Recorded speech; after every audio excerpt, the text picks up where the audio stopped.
Are you wanting to get into tech but don't know how or where to start? Feeling like you have to get a degree, or better yet, you can't get a job because you feel like this? Hello, I need some tech experience. Hey you guys, welcome back to Miss Casey, the Cyber Beauty channel. In today's video, I'll be sharing some key information about how I got into tech.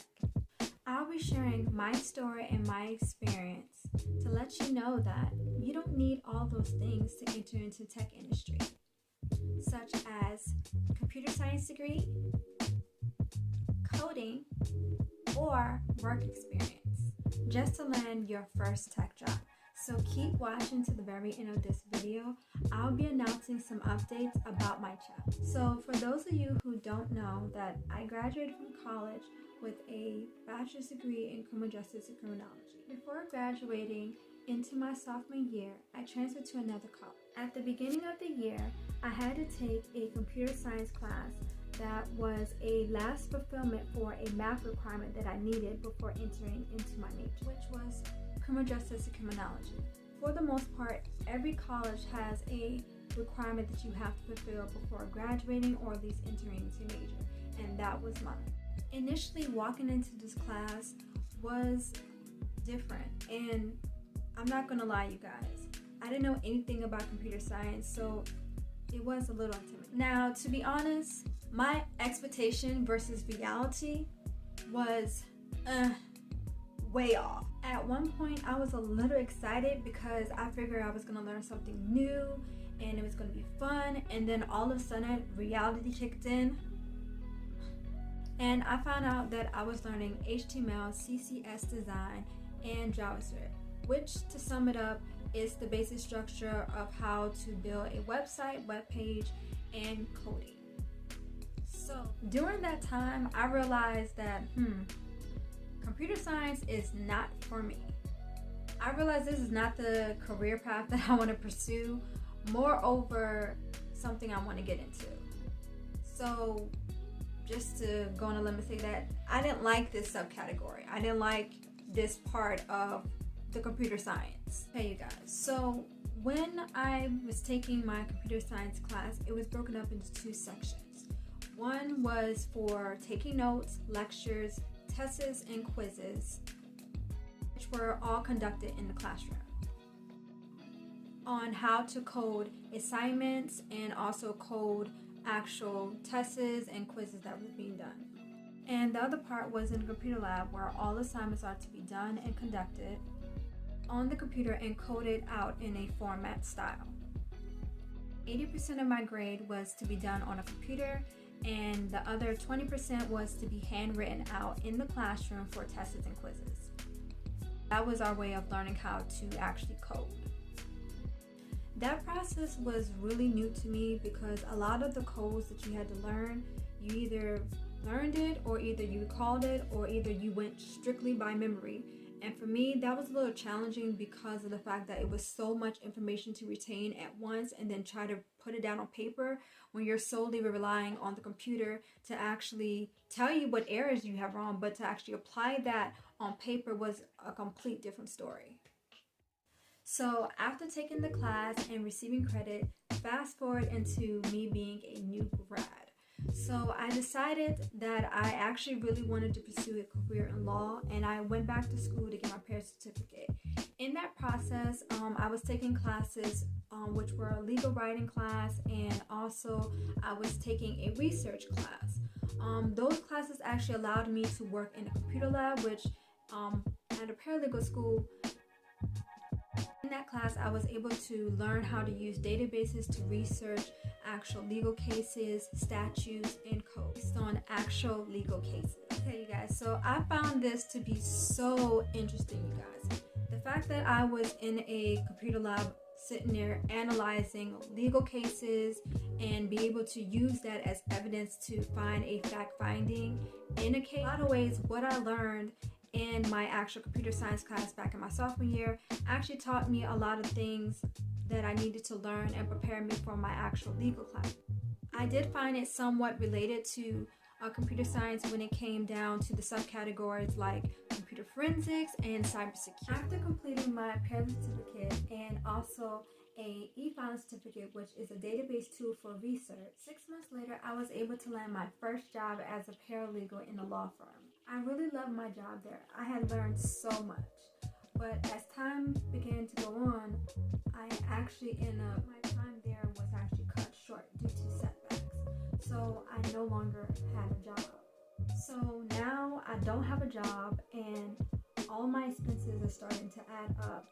And I did apply to other law firms, but at the same time I still had things that I had to get done and I still had bills that needed to be paid. I had to cut some things out of my normal expenses just to stay afloat. Only thing that I couldn't afford to let go was my cell phone bill, especially with me going on job interviews and then hoping to get a call back and knowing that I can't get that call because I didn't pay my cell phone bill. So the day before my cell phone bill is due, I went down to my cell phone company to actually pay the bill.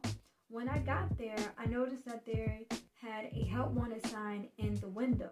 I noticed that the store in my area that just actually opened up was actually hiring. They were looking for more. I went in there to try to pay my cell phone bill, and I just so happened to ask the actual sales consultant, "Are you guys hiring?" And he was like, "Oh, so you're looking for a job?" At first I was like, "No, I just came in here to actually pay my cell phone bill." And he was like, "Okay, well," I was like, "Well, yeah, I don't know, maybe." And then he was like, "Well, the way I look at it, if you're looking for some income, or better yet, if you're looking for a job that's going to provide you with some income, this might be the answer to your question." He asked me, "Well, do you have a resume?" And at first I was like, "No," but then I had to think about it because I've been going on job interviews for literally a week or more than a week because I was going back and forth. And I realized I would always keep a spare resume in my car just in case, like in a folder. So I literally ran out to my car. I was like, "Wait, if you give me a second, let me go to my car. I think I have a resume." And then I literally came back with my resume. And he looked at it and he looked at my resume. He looked at me and he said, "Well, the way I look at it, you have more than enough knowledge to learn the skills that's needed on this job. So when you're basically going through this whole process, you'll be a pro when you're done. There's a training period that you'll have to go through, but with your education background, I don't doubt that you won't have any problems." And like that, you guys, I was actually hired. Now, of course, that wasn't exactly the job I was looking for, but I did need income to cover my expenses to even consider a new job at a firm. And that was not going to happen if I didn't have enough money to cover those expenses. Sometimes the little things such as paying a cell phone bill can actually lead to a job opportunity, which I really did not expect. So after working there for 8 months, I was able to still apply to other law firms, and after that, I was able to land another job. I realized after working with tech and cell phone devices, I didn't want to work with an attorney. At the time, there were a lot of stuff that was going on at the law firm that I didn't want to be a part of, so I made a decision to leave. I really didn't know what I was going to do, but I did know that I wanted to do something that was going to put all my skills to use and incorporate everything that I've learned, which is tech and law. So I was looking for a job opening for positions for IT tech support, or even legal IT.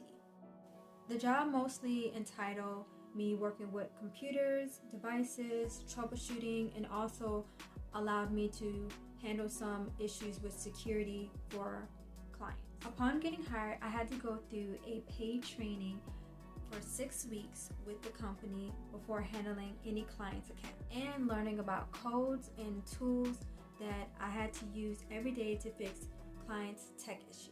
As you already know, I did not get a degree in computer science, or did I actually get a real work coding experience for me to actually get this job, or my previous experience with cell phones, which is quite different than the actual skills that you would need to know and learn with computers and other devices. Everything I learned was on the job training.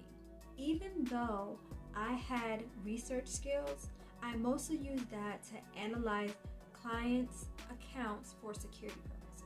While working, I made a decision to actually enhance my skills by deciding to go back to school to get a cybersecurity analysis certificate and a project management certificate. So to let you guys know, I'm still on that journey right now.